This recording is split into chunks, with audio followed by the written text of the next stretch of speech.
The issue of chronic diseases is now a universal one, and COVID-19 only aggravated it.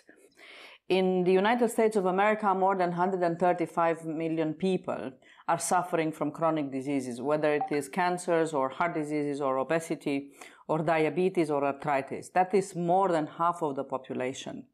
In Romania, the figures are even more significant.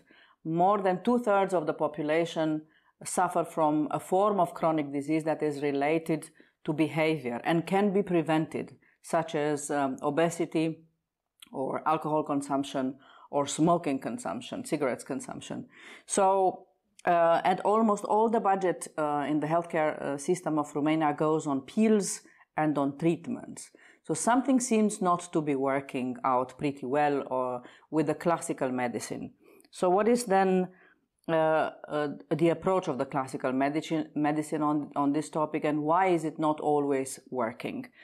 We're here today to discuss about this with Joyce Panganamala, PA, graduate of University of Findlay, master of University of Nebraska as physician assistant, and a graduate of the Institute for Functional Medicine with a certificate. So thank you, Joyce, for agreeing to discuss with us today on this very important topic. Thank you. Oh, thank you for having me.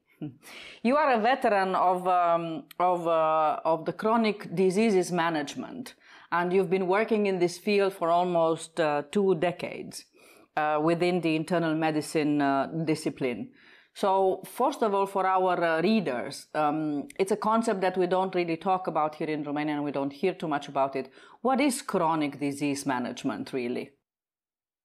Chronic disease management in the current allopathic medical model, allopathic meaning the model that most people use. If you get sick, you go see your family doctor. Typically, that is an allopathic model. And chronic disease management there are 3 usual suspects, 4 if we include obesity, but hypertension, which is high blood pressure, hyperlipidemia, which is high cholesterol, and diabetes type 2. Those are the 3 main ones. Obesity is also a chronic disease at this point, with more than half the population qualifying for that diagnosis as well. We call it chronic disease management because in this model of medicine, when you are diagnosed with one of these illnesses, it is thought to be a chronic illness. It is viewed that way, and it is approached that way, and it is managed that way, meaning the goal of your doctor's treatment is to help you manage the disease, which is part of what I do a little bit differently. My goal for my patients is to help them heal from the disease, but it's much different work. So in these 20 years, almost 20 years of work with the allopathic medicine, the system, the classic system of treating chronic patients, you have what is it that you have observed that then determined you to pivot versus a different way or a combined way of dealing with the chronic disease management? My goals for myself were really, the longer I was in the system, the more I started to realize that if I start seeing a patient today for the first time, and they come to me and they have high blood pressure, and if they continue to be my patient for 10 years, 15 years, 20 years, at those big milestones, 10, 15, 20, they will still have the same diagnosis. They will still have the same problem. These are all progressive issues that get worse over time because of what they do to human anatomy over the course of time. So I begin to feel unfulfilled. Like, I would like to be able to say, if you're my patient and you come to me with hypertension and you're 48 years old or 49 years old, by the time you're 60, I would like there to be some improvement, not maintenance or management of this problem, or at least for there to be an option. Because the thing that kept happening as I was practicing was these visits that we have with patients, the way the system is set up, you have 15 to 20 minutes for the entire visit. That includes their arrival, their check-in, the medical assistant getting their vitals, and then your time with them. So for chronic disease management, the schedule is every 3 months, either lab work or a visit or both. Okay, so by the time I get in the room with my patient, I have about 10 minutes, sometimes less, often less, and many times other things come up. So in this 10 minutes, what can you really do? 4 times a year for 10 minutes at a time. All these chronic diseases, they are called chronic because really they are they're lifestyle diseases, and life is chronic. So as if life is chronic. That's a good observation. Yeah. So these diseases tend to follow the trajectory of life, which is that if you keep living life the way you're living life, these diseases will be chronic for an unforeseeable amount of time. I don't believe that has to be the case. I have seen big changes happen in patients with education. So for me, the heart and soul of my practice style is patient education, because for the changes that people are being asked to make to come out of these disease processes, you really have to demonstrate to them why it's important. And it was fascinating to me in the beginning of my career. I knew why it was important because we have a formal education that says, hey, when somebody walks around with uncontrolled hypertension, the inner lining of their blood vessel gets beat up, and then they can't deliver blood effectively, and blood carries oxygen. So if the arteries are beat up, oxygen delivery is delayed. All the organs that the blood goes to get affected. The brain is full of blood vessels. Those get affected. When you start really talking to people about what's happening inside their body when they have one of these problems, suddenly we're having a discussion and the dynamic completely changes. And I go from holding the power and kind of being an authority in this dynamic to saying, you need to do this, this, this, this. And suddenly we're having a very mutual discussion where I can step into their life and understand what is happening for them, their obstacles to living in a way that's more attuned to the human body. And things get very interesting because it is inevitable that you end up reaching a discussion about not just their life, but what it means to be alive right now, our current challenges, our current culture, our current goals and expectations. You start to really have to confront your personal beliefs, what it's worth to you to be healthy, what are you willing to give up, what are you not willing to give up. These kinds of conversations, they become so intimate, and that is the real privilege for me, the honor for me, is that these people were strangers, and in 10 minutes and 15 minutes and 20 minutes, they are telling me their deepest motivations, their fears, their obstacles, and so I hold that with high regard. And for me to really do justice to that, I cannot do that in the current medical system. It's just simply not possible with the time limitation specifically, but also the goal of therapy in those systems is really to manage those numbers, manage the blood sugar level, the readings, the hypertension reading, the cholesterol reading, and you don't get to address the process of what gets you there. And so that was really my main reason for wanting to get certified in functional medicine, which focuses more on how the body is built, the function of the human body, what it's supposed to be doing for you, how you can work with your body to maximize your resources, how you can really ride the wave of the intelligence of your body. It's unimaginable. We think we understand it. We don't, because it's so dynamic and so advanced. So that was my reason. I wanted in my career to have people who have the chance to heal, and I want to be a part of that. That's just not the current allopathic system. There's no time. Okay. No offense to anybody in the system. I'm also still in it, Yeah. All right. So you have described the motivation, so the way the allopath medicine functions and why you have decided to pivot. So what you're basically saying is that when we go to the doctor with a chronic disease, whether it is obesity or diabetes or etc., every doctor tells the patients you should walk more, or you should eat less fat, or you should not eat bread, or you should stop smoking, or you should reduce the quantity of alcohol, and so on. So we get those advices. Why is it that people normally do not follow them? And how do you think in your new format, the one that you have adopted based on your what you just said about the practice of the allopath medicine, so what is it that can be changed in that so that people do what it's good for them to do? I think the first thing is that they have to understand what's happening in their body, because these diseases, these processes, they don't have symptoms most of the time in the initial phases. When somebody, usually people that get diagnosed with high blood pressure, it's what we call an incidental finding. We're taking their blood pressure because that's part of the visit, and it ends up being high for the first time. Then you recheck it a couple times. If it's consistently high for a few times, you say, I think you have high blood pressure. There's no symptoms, and so the changes you have to make to address those issues are many times you're asking people to give up the things, their pleasures they like, the tasty food, the going out to eat, or staying up late and having a midnight snack, or eating with friends. Eating is a pleasure and a joy. There's so much personal meaning attached to eating and diet and the practice of sitting down at a table with somebody. So the sacrifice involved becomes a real Achilles heel. They don't feel bad to begin with. And suddenly I'm saying, hey, I know you don't feel bad, but let me ask you to change 5 things in your life, so you definitely will feel bad. Exactly. Well, that's it. So it's a big hurdle. How do you, in your new format, so how exactly do you deal with this kind of attitude, which is, you're very right, that's exactly what is happening. You have to tell people this, you will not have symptoms. By the time you have symptoms, things are very advanced, and we're getting past the stage where we can repair some of this damage.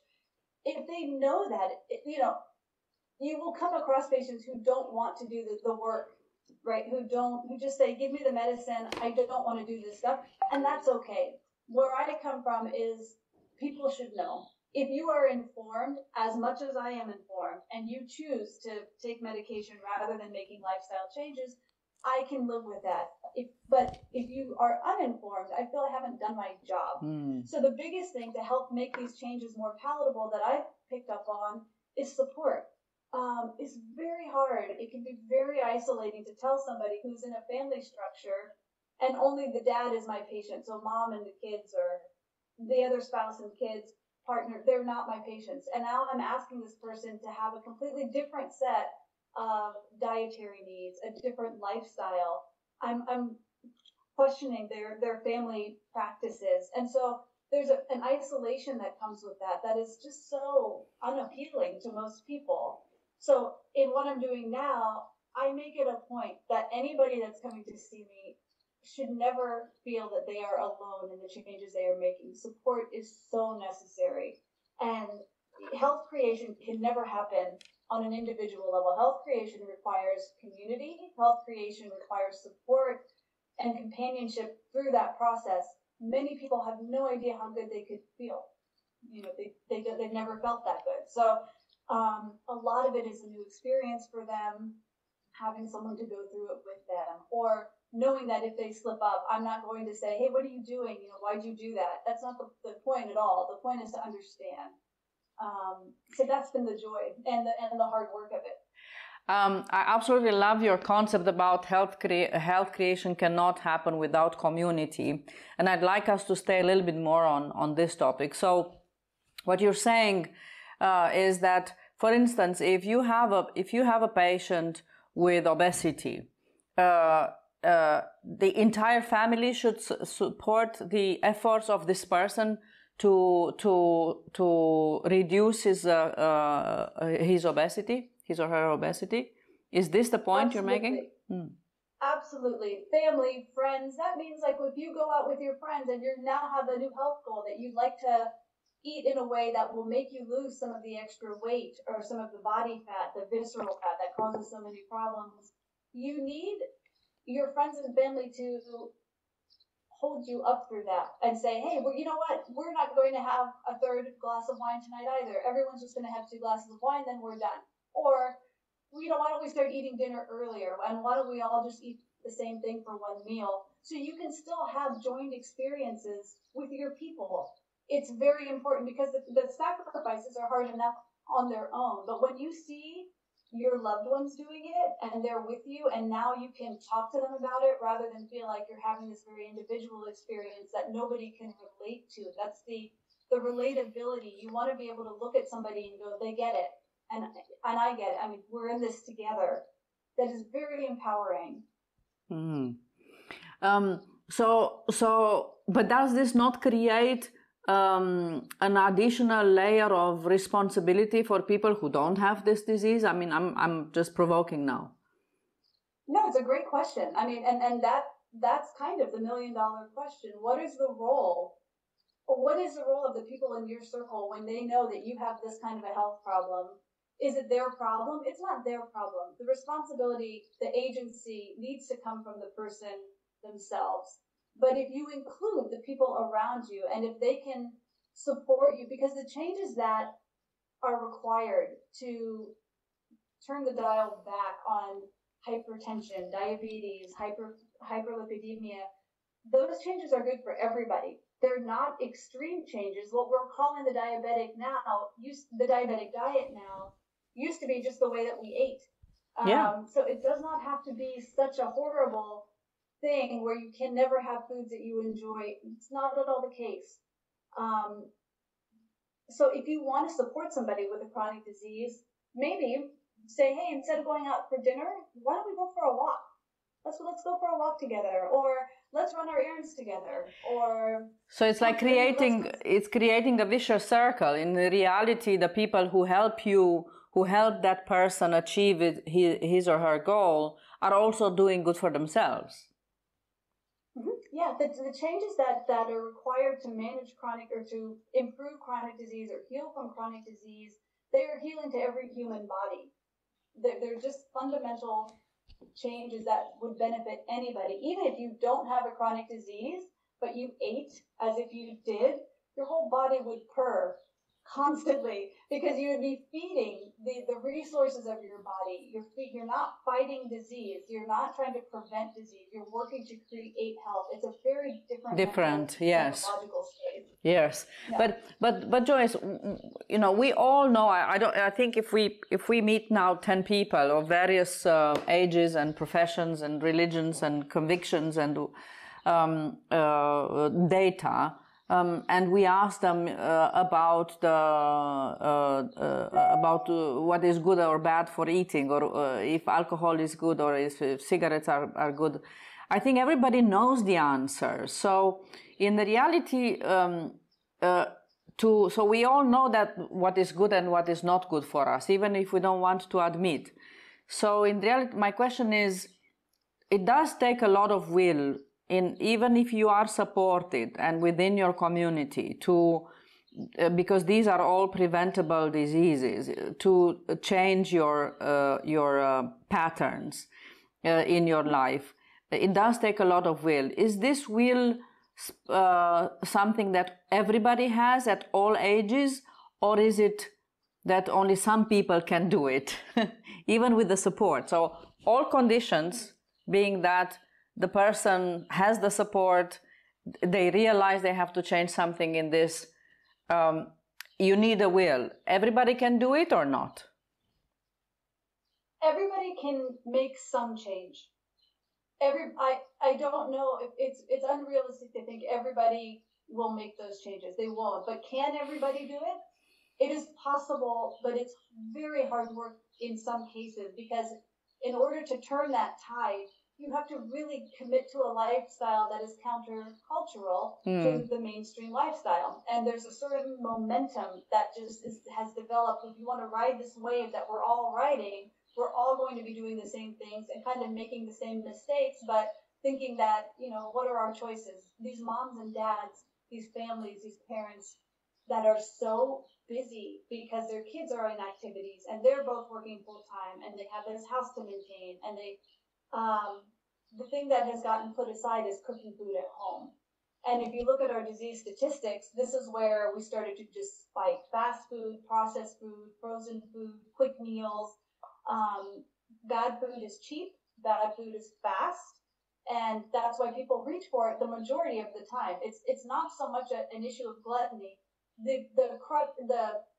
The problem really happens if you eat those foods long enough. You will crave those foods. You will want those foods. They are designed that way. So we start out with our reasons for doing it, and suddenly now we're not making choices. Our body is our intellect is not deciding for us. Our body is deciding for us. Biochemically, we want those things. They are designed to make us want them. So if you can handle being in a position where you are living a life that is counter to the current normal, you can do it.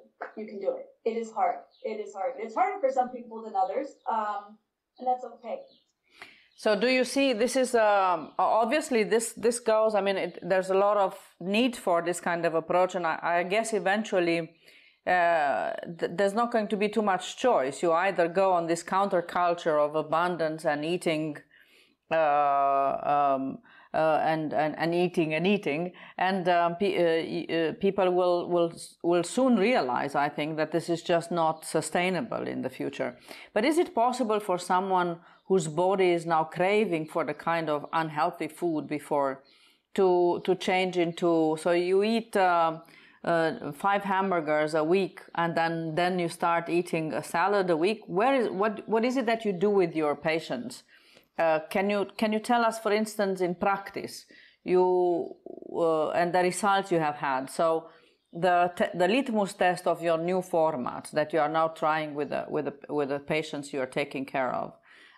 Can you tell us how it worked and if it worked? Yes. So the first thing I try to be mindful of, I don't want to overwhelm my patients. So when you start with these changes, you never start with everything all at once. It's completely overwhelming and disruptive. So I start with 3 things usually. I say to them, if you can't, what time do you go to bed? If they say 11 o'clock, I'll say, okay, the kitchen is closed at 8:30. You cannot have anything to eat or drink after 8. You can have water or like black tea, plain tea. You can't have food, and you can't have alcohol or anything with sugar. That's one. That is a very simple guideline, and all you have to do is stop eating. You don't have to buy food. You don't have to cook food. You don't have to do anything. You have to not do something. Yeah. So step 1, if you can stop eating 2.5 hours before bedtime, that tends to be the bewitching hour for all of us, because the world is kind of quieter. The kids are in bed. The day is kind of over, and now we can actually sit and experience a tasty snack or a glass of wine. So that's the first thing. You have to just say, you have to do that before 2.5 hours before bedtime. Okay. And then so you have 2.5 hours before bedtime. Hopefully you have 7 hours of sleep. So we're around a 10-hour fast. And then I tell people, many people don't eat breakfast anyway. And I say, hey, if you wake up and you're not hungry, just ride that wave for another hour or 2, and you'll build in a 12-hour fast in their day right off the bat. That tends to be an easy grab for many people. So many people don't have time in the morning to eat or don't like to eat in the morning. Coffee is always the hard thing, where they say, I cannot function without my coffee. So you can have black coffee, but once you add cream and sugar, it's considered food. So that's one. Number 2 is for your meal size to decrease throughout the day. Breakfast and lunch. So wait, can we stay on number 1 just a little bit more? So on number 1, if people only stop at this one, so let's say that, and I don't know what the other 2 are, but let me take just one by one. If people stay on this rule, they can already see results after a while, right? Yeah, they can. And you feel better. Your blood sugar becomes more regulated. Every time we eat something, even if it's not a bad thing, if it makes your blood even if it makes your blood sugar go up this much, your insulin gets kind of tickled also. So there's a biochemical thing that happens every single time we eat something that requires any form of digestion. If we can give our body a rest from that, the body loves that.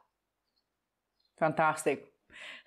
So only this simple rule, which, as you say, requires you to do nothing, which is something the most we should be available to do. All right. So what's number 2 then? Number 2 is to decrease food size throughout the day. And this is where we start to enter counterculture a little bit. Breakfast and lunch should be your biggest meals. If you introduce the concept to people, I try to introduce the concept that food is information for your body. Food is like code. Our DNA, our body is designed to recognize food and to metabolize food and utilize food and convert it to energy. That is the design of the human body. So if you have your biggest meals be breakfast and lunch, and if you're thinking in terms of energy, you need a lot of energy to get through the day. So it makes sense to have a nice big breakfast, have a nice size lunch. That's where you're going to get your calories, you're going to get your energy. As we approach dinner, that dinner should really be our smallest meal. And that's a change in the culture in the industrialized nations, basically, because we used to be agricultural, we did a lot, we weren't so sedentary. Now, after dinner, none of us are expending a great deal of calories. So if you're thinking about food for energy, think in those terms. You don't need a lot of energy to get through the last 3 hours of the day. You just so dinner should go not on an appetizer plate, but maybe on a small dinner plate, not the big one. Half of the plate should be vegetables. Vegetables all have a lot of fiber. This is another difficult thing in terms of changing behaviors. You will feel full. It's not hard to eat a bowl heaping high of pasta. It is very hard to eat an entire heaping bowl of broccoli or carrots. So most people can't do. You will get full before you get to the bottom of that bowl. So that's number 2 is reversing size. Meal size. Dinner should be the smallest meal. But wait, to sit on the second one, the programs of people are different. Like, for instance, young children go early to school, so it's not very easy to have a big breakfast and certainly not a big lunch. Or people that work in the offices, they also, the majority of them, even in Romania, people are eating in front of their computer something very fast, or a sandwich, or etc. And also here in Romania, dinner tends to be still the most important meal of the day, also because it is the only one with the family during the week. So the second rule you've mentioned, the changing of the sizes and on the events, on the importance of the food events during the day. This is not applicable to everyone. So how do we manage this? You have everything that happens should be individualized to the person that you're working with. So if that's and many people work third shift, you really have to take all of those things into consideration. As a blanket rule, if you are somebody who just doesn't have time in the morning because the kids are going to school and you're going to work, you would still try to centralize most of your calorie intake before dinner. Dinner should be your smallest calorie intake. Even if you can't have a proper breakfast with, sitting down and eating in quiet, it's okay. Because the goal is not to be perfect. The goal is to be balanced. We need to remove these ideas of perfect or even the terminology good and bad. I'm trying so hard to stop using those terms. It's really a matter of balance, If you've overeaten in the first half of the day and you know that you have, tighten up at the end of the day. Many of my clients will say, I started out eating donuts, and so there goes the whole day. I mean, I just ruined the day. You didn't. You ate a donut, and that's enough. So stop, and let's switch gears. So a lot of it's framing. Oh, I see. So not perfect, but balanced, and everything not good and bad, but balanced and imbalanced. That's also, I think, I can see the meaning of what you were saying at the beginning, because this is not just about when you eat and what you eat. It's about the mindset that you have in your brain, about even the words you're using for yourselves. I think even those are important. And what's the third rule then? I'm sorry? The third rule. Yeah, the third rule. Okay. So I need to elaborate a little bit before I say what the rule is. There are we have a nervous system. We have a central nervous system. That means your brain and your spinal cord, where messaging is sent through that system to the muscles, to the body. And then we have a peripheral nervous system, which it goes out. It's much more expansive in its anatomy. And the peripheral nervous system is divided into your sympathetic nervous system and your parasympathetic nervous system. Your sympathetic nervous system is the nervous system of the industrialized world that says go, go, go, go, go. That is called your fight or flight system. If you are in an emergency, that is your emergency response system. It's your arousal system. And 200 years ago, that system was activated if a true emergency was happening. You're being chased by a tiger through a jungle. Your sympathetic nervous system will take reign over your body. It will send blood to the parts of your body that are instrumental to running, functioning to get you out of the emergency. Like if you're running, it'll send all the blood to your limbs. Okay, so it'll take blood flow away from the gut. It'll take blood flow away from the parts that don't need it in that second. But now, because of what we're calling modern culture, we live in a sympathetic state where we feel this sense of urgency. We feel this sense of emergency all day long. If we're stuck in traffic and we're going to be late for work, your heart rate goes up, you're getting agitated. This is a sympathetic response. We live there most of the day now because of the way that our lives have become designed. And so when you live in this emergency state, this other system, your parasympathetic system, gets almost no stage time, right? That the parasympathetic system is a system that we don't actively control with our telling. I don't tell my body, hey, digest my food, or start your menstrual cycle, or have a hot flash, fall asleep. Yeah, stop the hot flashes. Right. This is your parasympathetic system. In order for this system, so all the things that we don't have control over directly, digestion, sleep, mood, libido, appetite, menstruation, erectile functioning, all of that is dictated by your parasympathetic system. And if you look at the products that we sell in any store, I don't know about every country, but I can speak about the United States, sleep aids. You need medicine to sleep, you need medicine to wake up, you need medicine to have sex, you need medicine to be in a good mood. These for are the gut, all parasympathetic functions. They're all. And so if the smallest third change is actually the hardest for people I have found, where I say at dinner, the whole family sits down, nobody has their phone for 20 minutes, okay? And nobody's watching TV, even if it's awkward, even if you're sitting in silence, and even if your teenager is furious because you've made them sit with you. You sit for 20 minutes, you chew every bite of food at least 15 times, because we really don't chew our foods, and there's a whole health thing that comes from that. That's the hardest change for people, because it really changes, evening time is go time. Everybody's running, getting ready for the next day. And I say, if you can change one behavior in your house, if you can sit and have family dinner, it will change your life. It will change your life. Your body has time to sit, and the blood flow can now go to your colon and feed that process, that digestive process, so you digest properly. Very, very important. The community aspect of food is alive and well. Even if you're eating less food, even if your plates are smaller, you're eating together, you're having a shared experience. And even if one guy says, I hate this food, I don't like healthy food, all of you are sharing that experience of him hating his food. You accumulate these shared experiences, and you create a narrative together. And in time it will become even pleasant. Yeah, that's right. That's right. That's right. So, but for all these things to happen, you have to really decide that the current thing is not working for you. That is very hard for people, because they want their kids to be able to do what their friends are doing. It's just this need to be part of something. That is why when you are wanting to make these kinds of changes, find your buddy who you know has high blood pressure also, and say, hey, I'm really trying to make some changes, but I don't want to be alone in this. I don't want to be the outcast in this. I still want us to hang out on Friday night, but it's a different version of me. I'm not going to have 4 beers. I'm not going to be laughing louder than everybody else at the end of the night, but we'll be together. Are you with me?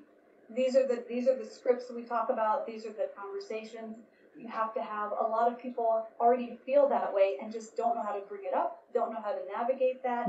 It's hard. It is hard. If you were to quote now the most beautiful result you've had with this format that you are now applying, because you were telling me you spend a lot of time with your people, so you have conversations that last an hour or even more.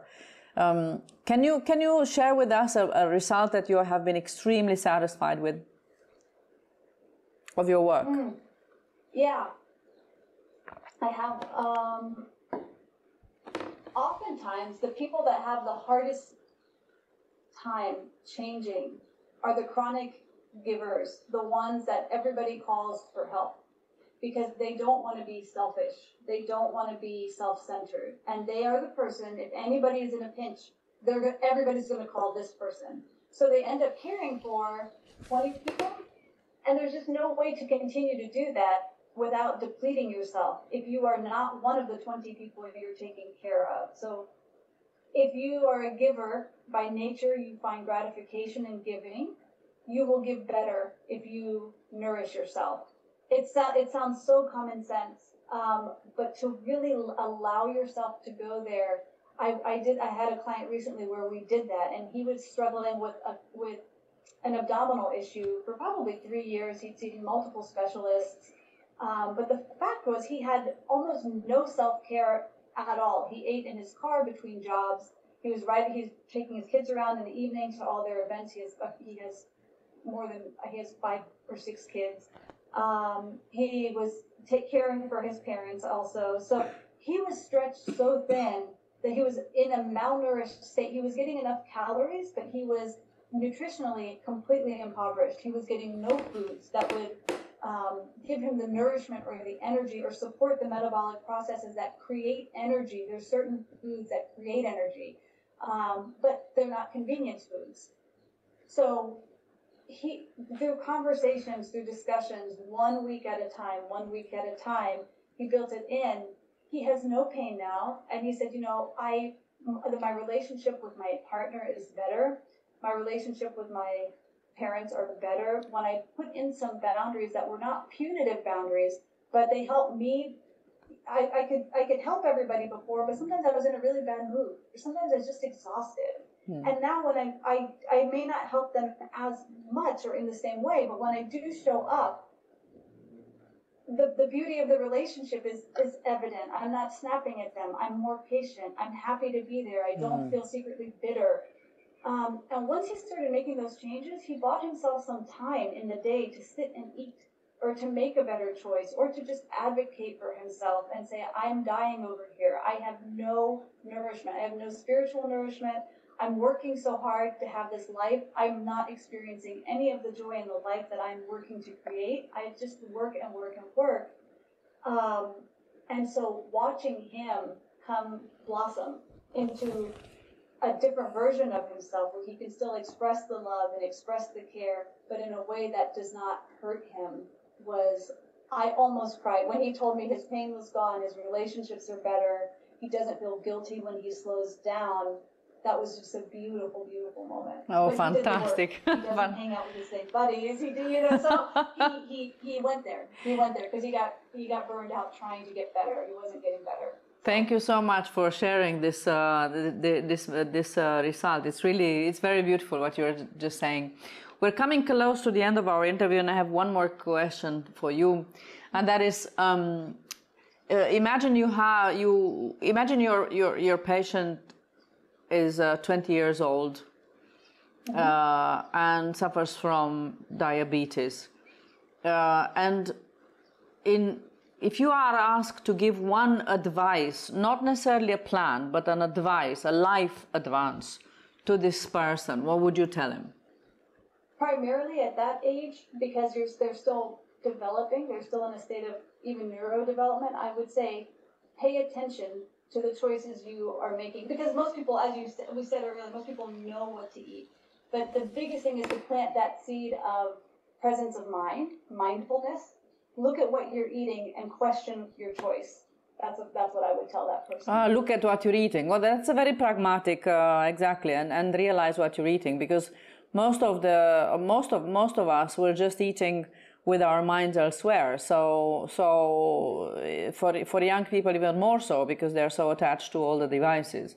Oh, okay. So that's a very practical, good advice. Thank you so much.